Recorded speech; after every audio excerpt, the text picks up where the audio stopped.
Hello दोस्तों, कैसे आप सब। My self Manjeet Kumar.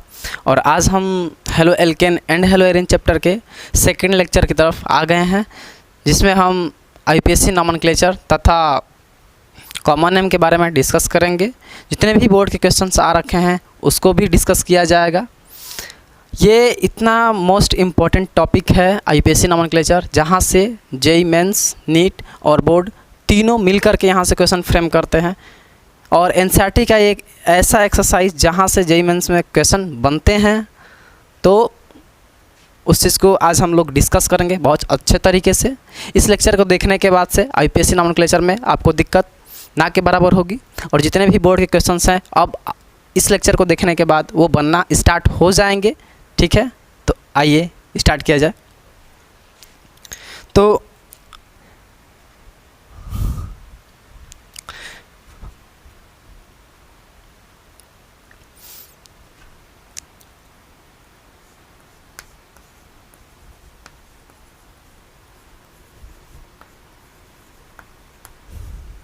इसको हिंदी में नाम पद्धति बोला जाता है।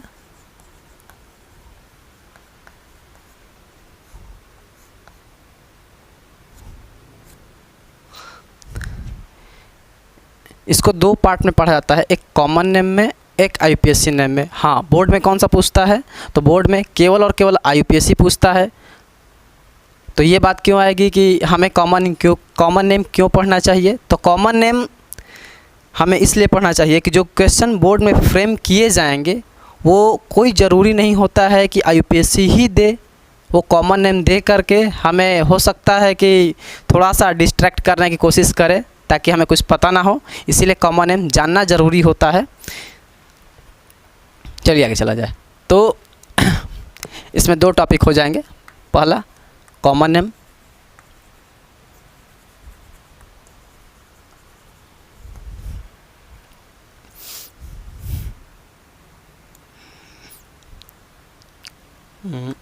एक कॉमन नेम हो जाएगा, एक आईपीएससी नेम हो जाएगा। कॉमन नेम देखिए, कॉमन नेम में बस मैं 2 से 3 कार्बन के बारे में बता रहा हूँ कि अगर ये आपको जानना होगा। एक कार्बन है तो कॉमन नेम में एक कार्बन को हम फॉर्म से जानते हैं। जो कार्बन का रूट वर्ड होगा ये फॉर्म होता है। अगर 2 कार्बन की संख्या है तो उसको क्या जाना जाएगा, एसिड शब्द से जाना जाता है, एसिड से। 3 कार्बन का होगा अगर, तो उसका रूट वर्ड क्या हो जाएगा, प्रोपियोन हो जाता है। ठीक है, हाँ, इससे ज़्यादा नहीं आएगा अपने 12th क्लास में। पूरी ऑर्गेनिक केमिस्ट्री की बात कर रहा हूँ। 12th क्लास में 3 से ज़्यादा देखने को नहीं मिलता है। हमें ज़्यादा ये आईपीएससी के रूट वर्ड देखने को मिलते हैं, eth, meth, prop, but, pent, hex, ये सभी एट्सेट्रा। तो मैं क्या बोल रहा हूँ, कॉमन नेम में केवल इतना ही देखने को, और इसमें भी मोस्ट प्रोबेबिलिटी है कि ये सभी ज़्यादा देखने को मिलते हैं। अब आगे चलिए।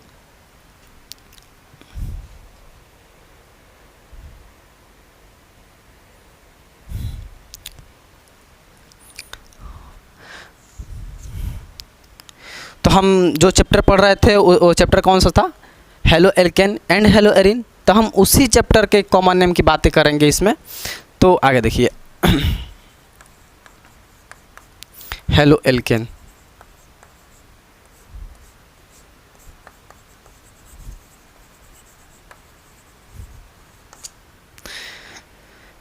इसमें क्या हो जाएगा,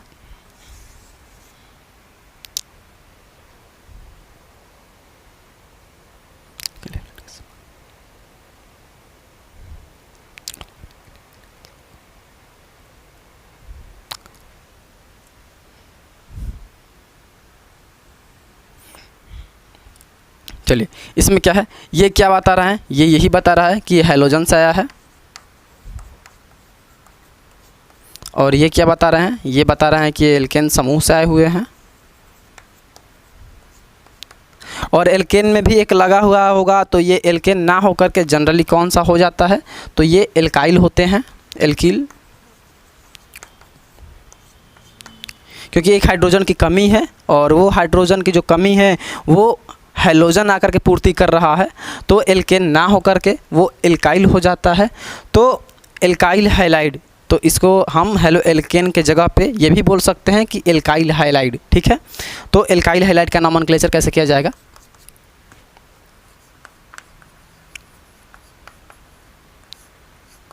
alkyl halide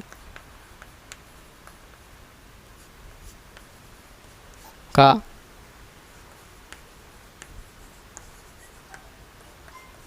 common name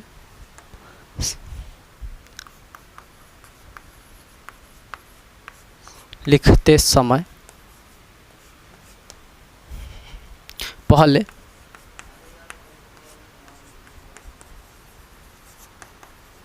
alkyl का नाम तथा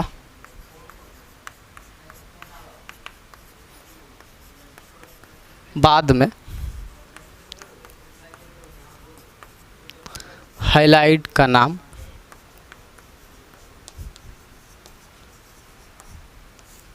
लिखा जाता है। मैं क्या बात बोल रहा हूँ उसको एग्जाम्पल के थ्रू दिखाया जाएगा तो और चीज़ें क्लियर होंगी। मैं ये बोल रहा हूँ कि एल्काइल हाइलाइड का कॉमन नेम का मतलब सामान्य नोमेनक्लेचर, सामान्य नाम पद्धति होता है। एल्काइल हाइलाइड का कॉमन नेम लिखते समय पहले एल्काइल समूह का नाम तथा बाद में हाइलाइड का नाम लिखा जाता है। एग्जाम्पल के थ्रू और चीज़ें क्लियर होंगी आप लोगों को। एग्जाम्पल देखिए, जैसे मैं ये बोल रहा हूँ कि पहला एग्जाम्पल देखिए,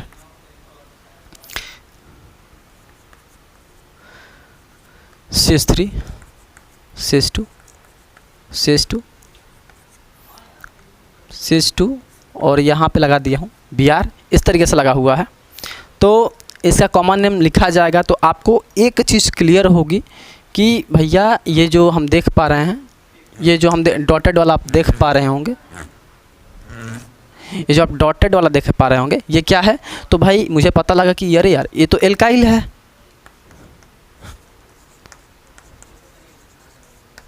बताइए,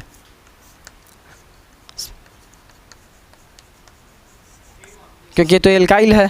और ये जो आप येलो कलर से देख रहे हैं ये वाला, ये क्या है? ये हाइलाइड है।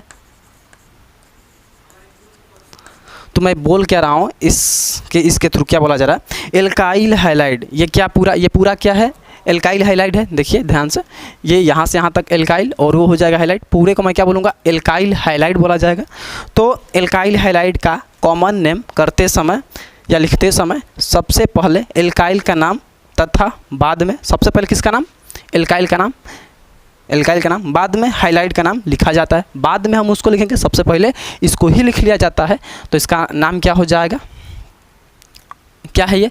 1 2 3 4 कार्बन के लिए क्या हो जाएगा? ब्यूटाइल होता है। ठीक है, ब्यूटाइल। और ये क्या है? ब्रोमीन। तो ब्रोमीन का जो हाइलाइड हो जाएगा, क्या नाम दिया जाएगा उसको? ब्रोमाइड। समझिए थोड़ा सा। हाँ, यहाँ पे ये जो श्रृंखला आप देख पा रहे हो एल्काइल का, वो एक सीधी श्रृंखला है, स्ट्रेट चेन है। मैं क्या बोलूँगा कि भाई इसमें तो ब्रांच हो ही नहीं रखा है, तो क्या है जब हो जाएगा ये नॉर्मल चेन हो जाएगा। तो क्या हो जाएगा नाम इसका? N butyl bromide. ये बात क्लियर हो रही है? ठीक है, अगला एग्जाम्पल देखिए, और चीज़ें क्लियर होंगी। जैसे मैं आपको ये वाला एग्जाम्पल दिखाऊँ, यहाँ पर Cl ले लिया गया है और यहाँ पे रहा CH3 CH2, ये हो जाएगा CH2। ये बात क्लियर हुई है? अब देखिए, इसमें अपना एल्काइल कौन और हैलाइड कौन पहचानने आ गया है कि हैलोजन को छोड़ करके जो भी ये दिख रहा है स्ट्रेट चेन, वो अपने एल्काइल में आ जाएंगे और ये वाले हाइलाइड में आ जाएंगे। तो मैं क्या बोलना चाहता हूँ कि ये वाला जो चीज़ें आप देख पा रहे हैं डॉटेड वाला, ये सभी किस में आ जाएंगे? ये सभी एल्काइल हैं भाई। तो ये एल्किल। ये बात क्लियर हो रही है? और ये वाले क्या हो जाएंगे? तो ये हो जाएगा हाइलाइड। बताइए, समझ में आ रहा है कुछ? तो सबसे पहले किसका नाम लिखा जाता है? तो सबसे पहले हम एल्काइल का नाम लिखते हैं, उसके बाद से हाइलाइड का नाम लिख दिया जाता है। तो मैं क्या बोल रहा हूँ, इसका नाम क्या हो जाएगा? तो हो जाएगा 1 2 3 कार्बन के लिए क्या होता है? प्रोपाइल। ठीक है, और ये क्या है? क्लोरीन है। तो इसका क्या हो जाएगा? सोचिए थोड़ा सा, आप इसे बोल रहा हूँ, क्लोरीन है, ये इसका क्या हो जाएगा? क्लोराइड। तो ये क्लोराइड हो गया है। और यहाँ पे मैं क्या बोलूँ, ये जो आप देख पा रहे हैं एल्काइल जो समूह देख पा रहे हैं, ये एक सीधी श्रृंखला है, स्ट्रेट चेन है। तो इसके लिए आप एन शब्द का इस्तेमाल करिएगा, क्योंकि एन फॉर यहाँ पे घोंसले से नहीं है। नेक्स्ट, तो ये क्या हो जाएगा, नॉर्मल जो सीधी श्रृंखला होगी उसमें अगर ब्रांच नहीं हो रखा है और कॉमन हम कर रहे हैं तो उसको एन से डिनोट करेंगे कि भाई एन से आप बताइए कि ये नॉर्मल चेन है, एन प्रोपाइल क्लोराइड। ठीक है, आगे चला जाए, समझ में आ रहा होगा। ठीक है, थर्ड एग्जाम्पल देखिए। अगर मैं कहूँ कि इसमें अगर ब्रांच आ जाए, अभी तो सीधा सीधा देख रहे हैं, अभी इसमें ब्रांच आ जाएगा तब कैसे नॉमेनक्लेचर किया जाएगा। तो मैं ब्रांच बुला रहा हूँ, यहाँ पे मैं ले लिया हूँ आयोडीन ले लिया हूँ, चलो। और यहाँ पे मैं क्या बोल रहा हूँ, यहाँ पे एक ब्रांच कर दिया गया है, ये रहा अपना CH3, ये भी CH3, IPA समझते हैं, ये भी समझते हैं, ये वाला भी समझते हैं। तो चलिए मैं लिख ही दे रहा हूँ, ये हो जाएगा CH2 और ये हो जाएगा CH। तो ये बात क्लियर हो रही है। अब एक चीज़ और देखिएगा, इसमें क्या है कि जैसे ही हम लोग इस चेन को देख रहे हैं, एंड से second entry of carbon element अगर ब्रांच है, मैं क्या बोल रहा हूँ, किसी भी किनारे से अगर second entry of carbon element अगर ब्रांच है, तो मुझे पता लगा कि second entry of carbon element ये क्या हो गया है, ये तो ब्रांच हो गया है। हिंदी में इसको शाखा का नाम दिया जाता है, तो ब्रांच हो गया है। तो जब भी इस टाइप का होगा हम क्या लगाएंगे, इसके लिए आइसो शब्द का इस्तेमाल किया जाएगा। तो क्या हो जाएगा, 1 2 3 इस तरीके से काउंट करिए, 1 2 3 4 5। तो मैं क्या बोलूँगा, आइसो। हाँ, अब यहाँ पे एन नहीं लगेगा, एन की जगह पे वो आइसो शब्द इस्तेमाल किया जाएगा। समझ में आ रहा है। आइसो कैसे हम बताएंगे, आइसो सेकेंड एंट्री ऑफ अगर कार्बन एलिमेंट अगर ब्रांच हो गया है तो वहाँ पर एन ना लगा करके आइसो लगाया जाता है, क्योंकि ये ब्रांचिंग में आ गया है। तो आइसो कितने कार्बन है, 1 2 3 4 5, आइसो पेंटाइल। ठीक है, और ये आपको पता है ये क्या है, ये तो हाइलाइड है। तो हाइलाइड का नाम एल्काइल का नाम लिखने के अंत में लगाया जाता है, बाद में लगाया जाता है। तो यहाँ पे मैं क्या बोलूँगा, आयोडाइड। ये बात समझ में आ रही है। तो इसका नाम हो जाएगा आइसो पेंटाइल आयोडाइड। ठीक है, और आगे चलिए। इसी तरीके का एक और नाम दे रहा हूँ आप लोगों को ताकि चीज़ें क्लियर रहें। CH3 CH2 CH2, यहाँ पे Cl दे रहा हूँ, और यहाँ पे मैं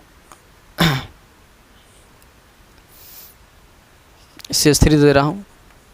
ठीक है, अब एक चीज़ देखिएगा, इसमें क्या हो रहा है कि ये जो आप हाइलाइट को आप छोड़िए, हाइलाइट को छोड़ करके जितने भी आप देख पा रहे होंगे ये वाले, ये किस में जाएंगे,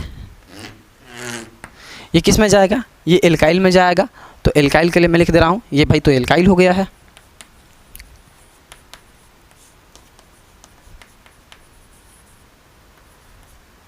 और ये क्या है, जो पीला वाला आप देख पा रहे हैं, ये तो हाइलाइट है।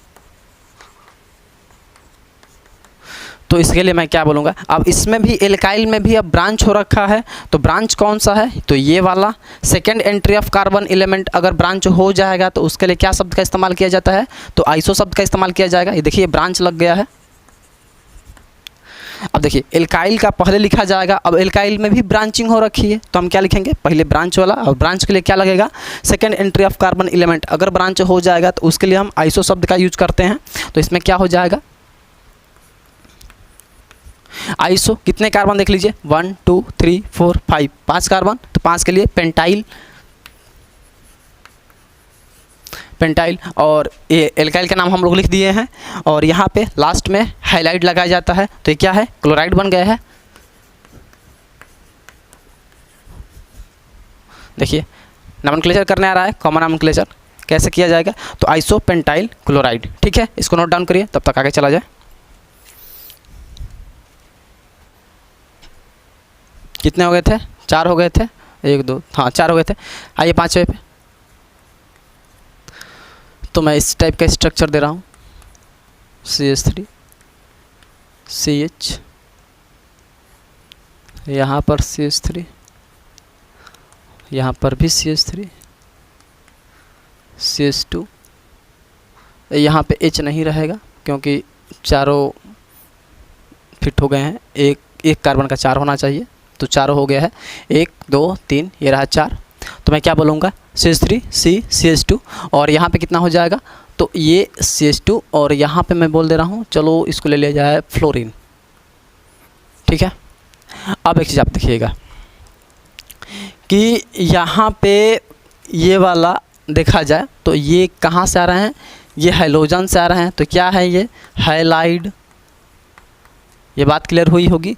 और इसको अगर छोड़ दिया जाए तो आप ये जितना चीज़ें देख पा रहे हैं, ये अगर देख पा रहे हैं तो ये किस में जाएगा, ये वाला जाएगा एल्काइल में। तो इसको क्या बोला जाएगा, एल्किल। अब एक चीज़ देखिएगा, ये जो हम देख पा रहे हैं IUPAC नॉमेनक्लेचर के अनुसार सबसे पहले एल्काइल का ही नाम रखा जाता है, उसके बाद से हाइलाइट का नाम रखा जाता है। अब एक और चीज़ देखिए, second entry of carbon element जो था, इसमें तो दो लोग आ रहे हैं जी, एक ही कार्बन पे दो लोग जुड़े हैं। मतलब second entry of carbon element जो है वहाँ पे दो की ब्रांचिंग हो रखी है सेम पोजीशन पे। तो उस टाइप से जो भी आएंगे उनके लिए नियो शब्द का इस्तेमाल किया जाता है। तो यहाँ पे क्या लिखा जाएगा, नियो। अब समझ में आ रहा है। सबसे पहले सीधी श्रृंखला थी तो नॉर्मल हम लिखते थे, उसके बाद से second entry of carbon element अगर ब्रांच हो गया है तो हम आइसो का इस्तेमाल करेंगे। अगर उसी second entry of carbon element में डबल ब्रांच हो गया है तो हम उसके लिए नियो शब्द का इस्तेमाल करते हैं। तो ये नियो हो जाएगा। अब काउंट कर लीजिए कार्बन कितने, 1 2 3 4, ऊपर 5 नीचे 6।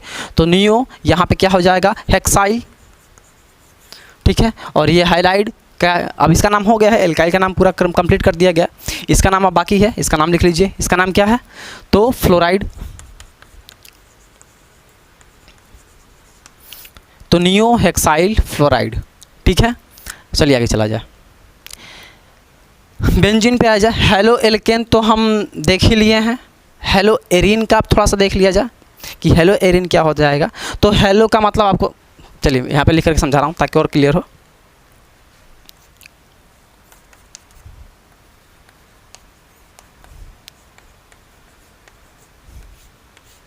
हेलो एरिन से मतलब क्या है, ये हेलो क्या बता रहा है कि ये सभी हैलोजन फैमिली से बिलोंग करेंगे। एरिन का मतलब आपको क्लियर समझा दिया गया था कि एरोमेटिक रिंग होगा, जस्ट लाइक कार्बन, वो बता रहा हूँ, बेंजीन एरोमेटिक रिंग होगा।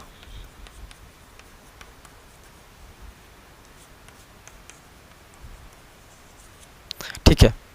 अब एक चीज़ देखिए, इसमें क्या हो जाएगा कि बेंजीन रिंग से या फिर उसी के जैसे जितने भी एरोमेटिक रिंग हैं उसके साथ अगर हैलोजन रख रखा होगा तो उसका हम कॉमन नेम कैसे करेंगे, तो उसके बारे में देखा जाए। तो इसमें एक चीज़ आप नोट में याद रखिएगा, हेलो एरिन का इसमें अगर देखा जाएगा तो इसमें मैं क्या बता रहा हूँ कि जैसे इसमें आपको एरोमेटिक के रूप में मोस्टली की बात कर रहा हूँ, 12th क्लास में बेंजीन रिंग ही आएगी। अधिकतर किसका यूज होगा, बेंजीन का। ठीक है। बहुत ज़्यादा चांस है कि आपको बेंजीन देखने को मिले एरोमेटिक रिंग के रूप में, तो अधिकतर वो बेंजीन ही रिंग होगा। ठीक है। तो मैं क्या बोल रहा हूँ कि जो बेंजीन रिंग का जो सामान्य नॉमेनक्लेचर होगा वो और IUPAC नॉमेनक्लेचर दोनों ही सेम होते हैं। आप सामान्य नॉमेनक्लेचर करिए, मतलब कि कॉमन नॉमेनक्लेचर करिए, या ये IUPAC नॉमेनक्लेचर करिए, दोनों ही सेम होते हैं। तो मैं क्या बोल रहा हूँ यहाँ से,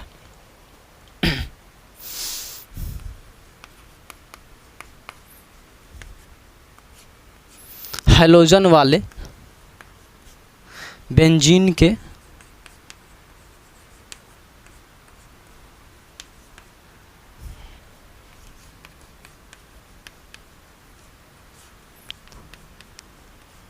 समान नाम पद्धति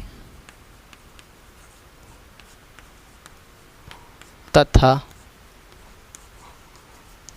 IUPAC नाम पद्धति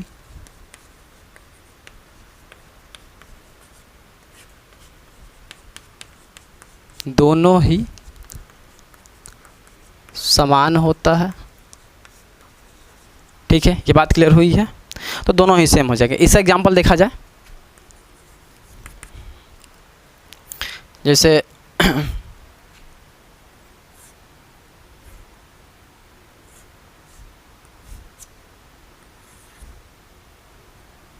यहाँ पे एक बेंजीन बना दिया गया है और बेंजीन से मैं कुछ ये यहाँ पे ब्रोमीन जोड़ दे रहा हूँ। तो इसका नाम क्या दिया जाएगा, नंबरिंग कर लीजिए। जिस कार्बन से हैलोजन लगा हुआ हो जिस कार्बन से हैलोजन लगा हुआ हो उसी कार्बन को हम फर्स्ट प्रायोरिटी देंगे इस वाले में। तो ये अपना पहला हो जाएगा। ठीक है, इस तरीके से घूमेंगे या फिर इस तरीके से घूमेंगे, दोनों तरफ से घुमा जाएगा, वो बात सेम होगी, क्योंकि ना तो इधर ज़्यादा ब्रांचिंग है ना तो इधर है, दोनों ही सेम है, तो हम किधर से भी घूम सकते हैं। अब आगे देखिए, इसका नाम क्या हो जाएगा, इसका नाम हो जाएगा ब्रोमोबेंजीन।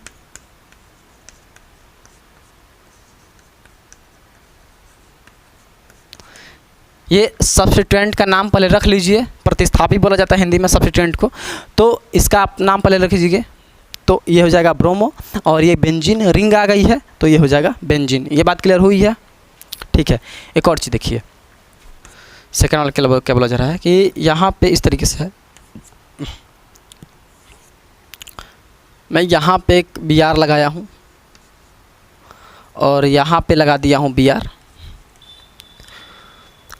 तो इसको अगर देखा जाएगा तो ये पहला कार्बन, इसको भी पहला मान सकते हैं, कोई दिक्कत नहीं है। तो ये पहला, दूसरा, तीसरा, चौथा, पांचवा, ये हो गया छवा। तो हम क्या बोलेंगे कि भाई पहला पे भी हमें हाइलोजन दिख रहा है, तीसरा वाला पे भी हाइलोजन दिख रहा है। हाइलोजन में कौन वाला हाइलोजन है, तो वो ये ब्रोमीन वाला है। ठीक है, तो इसका प्रीफिक्स क्या होता है, पूर्वलग्न हिंदी में बोला जाता है, ब्रोमो शब्द यूज़ किया जाता है। तो क्या मैं बोलूँगा, यही बोला जाएगा 1, कॉमा, नंबर के बीच में हमेशा कॉमा शब्द का कॉमा लगाकर यूज़ किया जाता है, 1,3 डैश। यहाँ पे कितने लोग हैं, दोनों सेम ही हैं, तो दोनों सेम के लिए अगर कोई सब्स्टिट्यूएंट अगर सेम हो जा रहा है, दो लोग हैं तो डाई शब्द का यूज़ किया जाएगा। तो यहाँ पे हो जाएगा डाई। कौन लोग हैं, तो ब्रोमीन वाले हैं, तो ब्रोमीन का प्रीफिक्स हो जाता है ब्रोमो, तो डाई ब्रोमो। यहाँ तक बात क्लियर हुई है, 1,3 डैश डाई ब्रोमो। अब इसका काम ख़त्म, इसका भी काम ख़त्म, क्या बचा, अपने पास बेंजीन रिंग बची है, उसका नाम रख दीजिए धीरे से। तो मैं क्या बोलूँगा, 1,3 डाई ब्रोमो बेंजीन। ये बात क्लियर हो रही है। ठीक है, अगला देखिए, यहाँ पे मैं लिख दे रहा हूँ,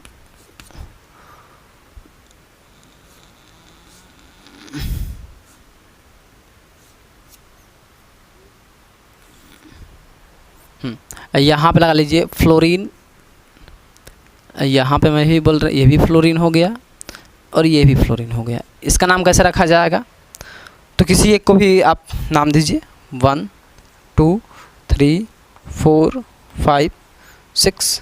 अब एक चीज़ और देखना, यहाँ पे फ्लोरीन कहाँ कहाँ पे लगा हुआ है, तो इस बात का ध्यान रखना होगा आप लोगों को। पहला पोजीशन पे, तीसरा पोजीशन पे और पांचवा पोजीशन पे लगा हुआ है। देखिए, पहला पोजीशन, तीसरा पोजीशन और एक पांचवा पोजीशन पे लगा हुआ है। तो इसका नॉमेनक्लेचर कैसे हो जाएगा, तो ये हो जाएगा 1, कॉमा, तीसरे पे है 3, कॉमा, यहाँ पे पांचवा पोजीशन है 5 डैश। कितने लोग आए हैं, फ्लोरीन सेम है क्या, अगर सेम आए हैं, तीनों लोग हैं तो ट्राई शब्द का इस्तेमाल करेंगे, अगर सेम लोग हैं, दो लोग हैं तो डाई शब्द का इस्तेमाल करेंगे। यहाँ पे देखिए, जैसे दो लोग थे, सेम थे, तो मैंने डाई शब्द का इस्तेमाल किया। ठीक है, यहाँ पे क्या है, तीन लोग हैं, तीनों सेम हैं, तो ट्राई शब्द का इस्तेमाल किया जाएगा। तो यहाँ पे हो जाएगा ट्राई। ठीक है, कौन लोग हैं, तो फ्लोरीन वाले हैं, तो इसके लिए प्रीफिक्स होता है फ्लोरो। फ्लोरो, हाँ, किसका इसका काम खत्म, इसका काम खत्म, इसका भी काम खत्म। हमारे पास क्या बचा हुआ, केवल और केवल बेंजीन रिंग बची हुई है। तो उस बेंजीन रिंग का नाम लिख देंगे डायरेक्ट, बेंजीन। तो मैं क्या बोल रहा हूँ, 1,3,5 डैश ट्राई फ्लोरोबेंजीन। ठीक है, हाँ, इसका कॉमन नेम कैसे किया जाएगा? कॉमन नेम मैं यहाँ पे बताया, हैलोजन वाले बेंजीन के सामान्य पद्धति तथा आईपीएसी नाम पद्धति दोनों ही समान होता है। तो यहाँ पे एक चीज़, इसको जानने से पहले आपको एक चीज़ जानना होगा। ये यहाँ पे कहाँ बता दो, यहाँ बता दे रहा हूँ। जैसे देखिए,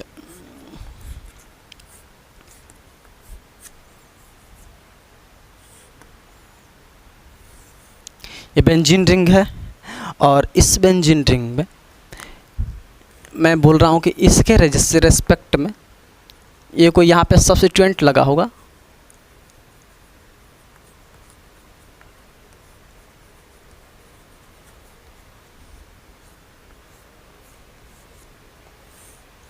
इस सब्स्टिट्यूएंट के रेस्पेक्ट में, इसके रेस्पेक्ट में, ये इसके रेस्पेक्ट में ये वाला पहला कार्बन देखिए, इसके रेस्पेक्ट में ये वाला कौन सा? पहला कार्बन, ठीक है। इसके रेस्पेक्ट में ये वाला दूसरा कार्बन, बात समझिएगा। इसी के रेस्पेक्ट में इधर से काउंट करिए, पहला कार्बन, दूसरा कार्बन, ये वाला तीसरा कार्बन, ठीक है। तो सब्स्टिट्यूएंट के रेस्पेक्ट में जो पहला कार्बन होता है उसका नाम क्या होता है? जो ये सब्स्टिट्यूएंट के रेस्पेक्ट में जो पहला कार्बन होगा उसका नाम होता है आर्थो। इसका नाम क्या हो जाएगा? आर्थो। आर्थो जनरली इसको ओ से डिनोट कर देंगे तो लोग समझ जाते हैं कि हाँ भैया ये आर्थो हो गया है, ठीक है। सब्स्टिट्यूएंट के रेस्पेक्ट में जो सेकंड कार्बन होगा इसका नाम क्या हो जाएगा? इस पोजीशन का नाम, सेकंड कार्बन का जो पोजीशनिंग हो रखी है उस पोजीशन का नाम हो जाता है मेटा।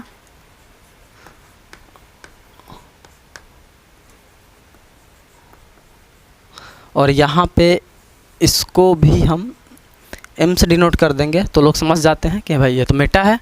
इसी सब्स्टिट्यूएंट के रेस्पेक्ट में जो तीसरा वाला कार्बन हो जाएगा, देखिए पहला कार्बन नाम है, पता लग गया आर्थो, सेकंड वाला कार्बन मेटा पता लग गया, जो थर्ड वाला कार्बन होगा इस वाले का नाम दिया जाता है पैरा का, ठीक है। और इसको जनरली हम पी से डिनोट कर देंगे तो बात समझ में आ जाती है। एक चीज़ देखिए, क्या केवल उधर से ही, मैं क्या बोल रहा हूँ, सब्स्टिट्यूएंट के केवल उधर से ही हम नंबरिंग करेंगे? नहीं, ऐसा कोई ज़रूरी नहीं है, हम इधर से भी चलेंगे। जो पहला कार्बन होगा, जो पहला पोजीशनिंग होगी कार्बन की, उसे हम आर्थो शब्द का नाम देंगे। तो नो डाउट ये वाला भी पहला, इसके रिस्पेक्ट में ये वाला भी पहला कार्बन ही हुआ, तो जो ये वाला नाम हो जाएगा आर्थो, ये भी आर्थो पोजीशन ही है। ये वाला देखिए, इस सब्स्टिट्यूएंट के रेस्पेक्ट में दूसरा वाला पोजीशन है, दूसरा वाला कार्बन की पोजीशन है, तो यहाँ पे दूसरा वाला मेटा है, नो डाउट यहाँ पर भी मेटा ही होगा। मैं क्या बोल रहा हूँ, उधर से चलिए तो तीसरा वाला पैरा, उधर से चलिए तीसरा वाला पैरा, तो बात समझ में आ गई होगी। हाँ, इसको याद कैसे रखें बताने को तो मैं बता दिया, आप समझ भी गए। लंबे टाइम तक याद कैसे रखें उसके लिए मेरे पास एक इलाज है, उसको देख लीजिए। ओम प्रकाश नाम सुने होंगे, किसी बंदे का नाम हो सकता है। ओम प्रकाश किसी का नाम हो सकता है। आप यहाँ से तीनों को याद रख सकते हैं बहुत ही आसानी से। ये आपके लिए आर्थो का काम करेगा, ये आपके लिए मेटा का काम करेगा, और ये आपके लिए पैरा का काम करेगा। और तीनों ही तीनों लाइन से होंगे, ortho, Meta, para, Om Prakash, ठीक है। तो आगे चलिए। हाँ, इसका नॉमेनक्लेचर कैसे किया जाएगा, ये तो मैंने आईपीएससी बताया आप लोगों को।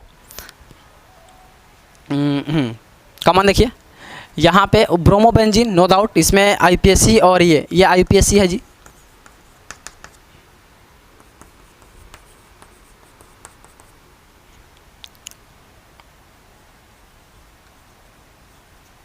कॉमन कैसे देखिएगा, इसके लिए आईपीएससी और कॉमन दोनों सेम हो जाएगा।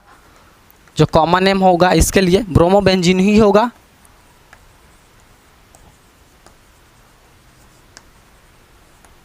ठीक है। और आगे देखिए, इसके रेस्पेक्ट में क्या है, मेटा पोजीशन पे है, तो मैं क्या बोल रहा हूँ यहाँ से, मैं हाँ इसका CN लिख दे रहा हूँ यहाँ पर, मेटा, ठीक है। मेटा तो बता दिया हूँ कि मेटा पे ब्रोमो है, लेकिन एक चीज़ और देखिएगा, कितने ब्रोमो है यहाँ पे, 2 ब्रोमो है, दोनों ही सेम है। तो सेम शब्द जब भी आ जाएगा हम डाई शब्द का इस्तेमाल करेंगे। मेटा डाई कौन लोग हैं, तो दोनों ब्रोमीन है, तो मैं क्या यूज़ करूँगा, डाई ब्रोमो। अब एक और चीज़ देखिए, अब इसका काम खत्म, इसका भी काम खत्म। कितना ये बचा हुआ है, एक बेंजीन रिंग बचा हुआ है, तो मैं क्या बोलूँगा इसके लिए, मेटा डाई ब्रोमो बेंजीन। ये बात क्लियर हो रही है, ठीक है। इसके लिए देख लीजिए, ऐसा लग रहा है कि ये तीनों के तीनों आपस में सिमेट्रिक टाइप के दिख रहे हैं। सिमेट्रिक का मतलब आप समझते हैं, किधर से भी देखिए ऐसा लग रहा है कि दोनों सेम है, तो मैं क्या बोलूँगा, सिमेट्रिक। कॉमन एम के लिए यहाँ पे लिख दे रहा हूँ CN, सिमेट्रिक, आप ये लगा सकते हैं सिमेट्रिक, ठीक है। अब इसकी पोजीशनिंग को बता दीजिए, तो कि पोजीशनिंग हो गया है ना कि तीनों सिमेट्रिक है, सेम पोजीशन पे सिमेट्रिक। अब एक चीज़ और देखिए, ये इसको अगर बताया जाएगा तो कितने लोग हैं, ट्राई, 3 लोग हैं ना, तो ट्राई शब्द का इस्तेमाल करेंगे, तीनों सेम है इसलिए ट्राई, तो सिमेट्रिक यहाँ पे हो जाएगा ट्राई। कौन से हैलोजन फैमिली वाले हैं, तो ये फ्लोरीन वाला है, तो फ्लोरीन के लिए क्या यूज होता है, फ्लोरो शब्द का यूज करते हैं, तो मैं क्या बोलूँगा, सिमेट्रिक ट्राई फ्लोरो। अब इसका काम खत्म, इसका काम खत्म, इसका भी काम खत्म, तीनों काम खत्म। कौन बचा हुआ है, एक बेंजीन बचा हुआ है, तो हम क्या लगाएंगे, सिमेट्रिक ट्राई फ्लोरो बेंजीन। ये बात क्लियर हो रही है आप लोगों को, ठीक है। नोट डाउन करिए, तब तक आगे चला जाए। अब IUPAC नॉमेनक्लेचर जो कि हमें बोर्ड एग्जाम में आता है, उसको देखा जाएगा।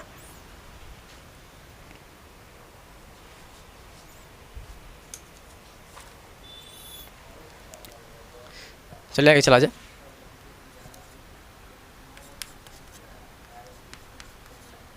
अगर 2 समान हैलोजन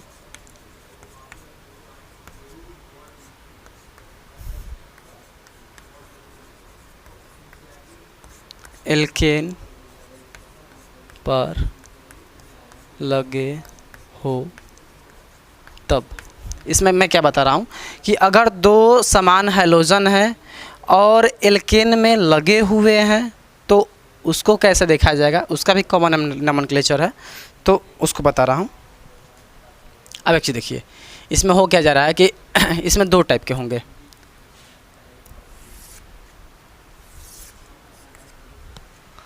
तो एक हो जाएगा, पहला होता है जेमिनल,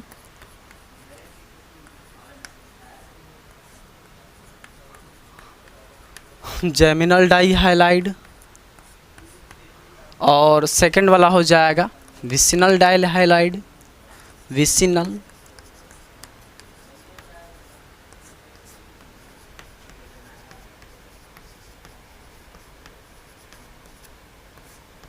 विसिनल डाई हाइलाइड। अब एक और चीज़ देखिएगा कि जेमिनल का मतलब होता है कि एक ऐसा एल्केन होगा जिसके सेम कार्बन पे दोनों हाइड्रोजन चिपके होंगे। मैं क्या बोल रहा हूँ, इसका एग्जांपल के थ्रू समझा जाए इसको कि CH3, यहाँ पे CH दिया गया है, यहाँ पर Cl हो सकता है, यहाँ पर भी Cl हो सकता है। तो ऐसे कार्बन जिस पर दोनों हाइड्रोजन, एक हाइड्रोजन ये वाला, एक हाइड्रोजन ये वाला, ऐसे कार्बन जिस पर दोनों ही हाइड्रोजन सेम पोजीशन पे लगे हो, तो उस चीज़ को जेमिनल का नाम दिया जाएगा। तो ये हो जाएगा जेमिनल डाई हाइलाइड। और इसका एग्जांपल समझ लिया जाए, इस वाला में क्या है कि वही दोनों हाइड्रोजन सेम कार्बन पे ना लग करके पड़ोसी कार्बन पे लगे हुए हों, मतलब एक हाइड्रोजन इस वाले कार्बन पे तो दूसरा वाला हाइड्रोजन उस वाले पड़ोसी कार्बन पे लगा हुआ हो, तो मैं क्या बोलूँगा, वो सभी लोग विसिनल की कैटेगरी में चले जाएंगे। जैसे एग्जांपल देखिए CH, और यहाँ पे एक CH ले लिया हूँ, यहाँ पे 2 करिए, यहाँ पे 2 करिए, नीचे लगाइए एक Cl और एक Cl यहाँ पे लगाइए। अब देखिए चीज़ें क्लियर हो गई हैं। मैं क्या बोलना चाहता हूँ, मैं ये बोलना चाहता हूँ कि जो हाइड्रोजन ग्रुप लगा हुआ है वो कार्बन सेम कार्बन पे नहीं है, मतलब कि पड़ोसी कार्बन पे लगे हुए हैं तो उनको क्या बोला जाएगा, ये सभी लोग विसिनल हैं। इसका और एग्जांपल समझिए, और चीज़ें क्लियर होंगी। जैसे इस टाइप का कुछ दे रखा है, तो मैं बोल रहा हूँ कि एक यहाँ पे मैं बी आर लगा दिया हूँ, एक यहाँ पे बी आर लगा दिया हूँ। हाँ, इसमें एक और बात समझिएगा, इसमें बात ये है कि ये जितने भी हम ग्रुप्स वगैरह देख, ये जो लगे हुए हैं, ये एक लगा हुआ है, ये एक लगा हुआ है, ये कंडीशन क्या है, दोनों समान हैलोजन होना चाहिए, ठीक। दूसरा कंडीशन क्या है, पड़ोसी होने चाहिए एक दूसरे के। इस बात को मैं लिख देना चाहता हूँ यहाँ पे ताकि क्लियर रहे आप लोगों को कि मैं क्या बोलना चाहता हूँ। दोनों हैलोजन समान होना चाहिए। दूसरा क्या बात बोला जा सकता है, दोनों हैलोजन आपस में पड़ोसी कार्बन पर लगे होने चाहिए। दोनों हैलोजन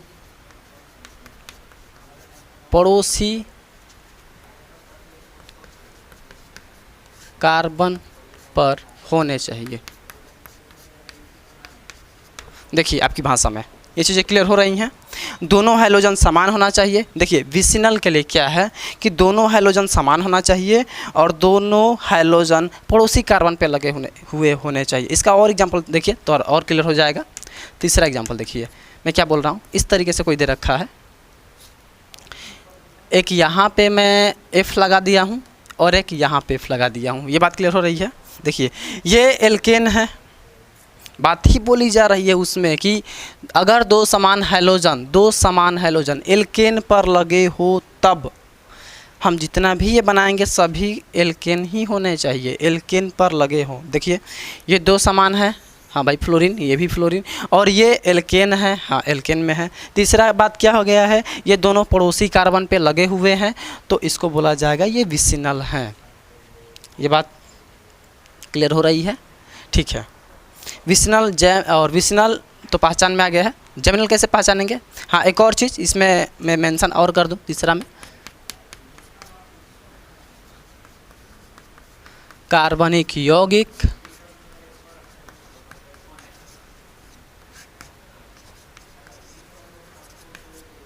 एल्केन होना चाहिए।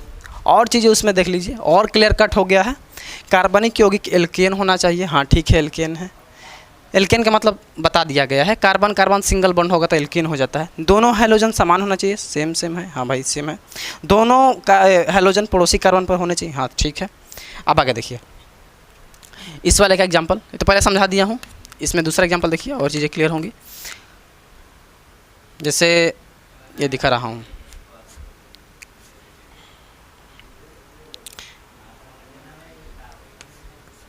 यहाँ पे एक बी आर लगा हुआ है, यहाँ पर भी एक बी आर लगा हुआ है।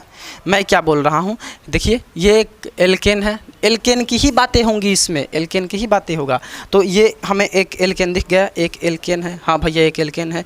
एक एल्केन का जो कार्बन है उसी कार्बन से दोनों हैलोजन लगे हुए हैं तो इसको बोला जाएगा ये जेमिनल है। ये बात क्लियर हुई है, जेमिनल कंपाउंड क्या है। तीसरा एग्जाम्पल देखिए और चीज़ें क्लियर हो जाएंगी।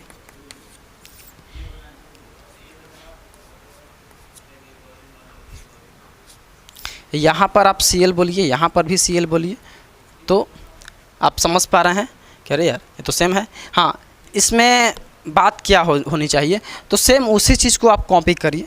क्या है, मैं क्या बोल सकता हूँ, कार्बनिक यौगिक एल्केन होना चाहिए, नो डाउट इसमें भी वही होगा क्योंकि उसी से तो निकले हुए हैं सब। देखिए एल्केन की बातें दोनों में की जाएंगी, तो कार्बनिक यौगिक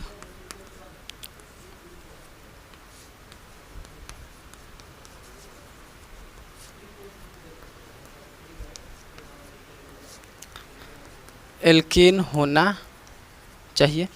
दूसरा चीज़ समझिए, दूसरा क्या है, दो समान हैलोजन होना चाहिए।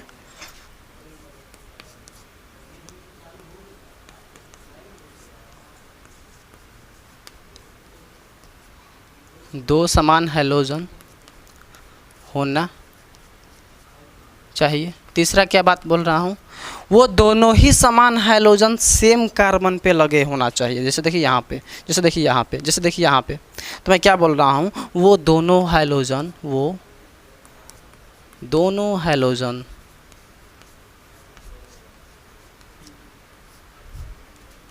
एक ही कार्बन से, एक ही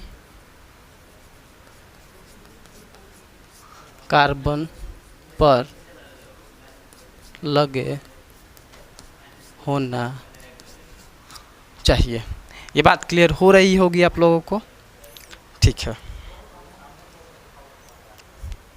चला जाए।